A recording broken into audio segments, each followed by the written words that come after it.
Eto, kaya naman wala kanina si Kim sa Showtime kasi nandun ako, nanonood ako.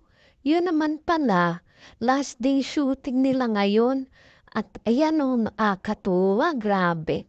Meron pa food truck ko, biya mga fans ng Kim Pao. Tingnan mo naman, tingnan nyo kung gaano kagalante mga Kim Pao fans. O di ba?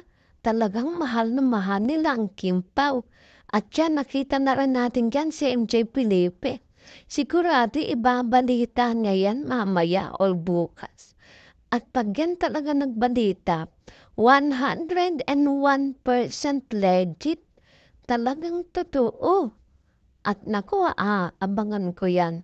Sigurado, kikiligin na naman tayo kung ano-ano ang mga sabihin niya tungkol sa Kimpam fans.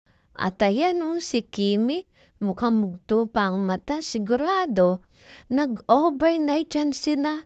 Grabe, talagang pinaghihirapan talaga sila ng mga fans nila. Mahal na mahal talaga sila, di ba? Isa rin naman ako sa fans ng Kim Pao. Kaya nga lang hindi ako nakakapunta sa mga ganyan. Pero grabe talaga.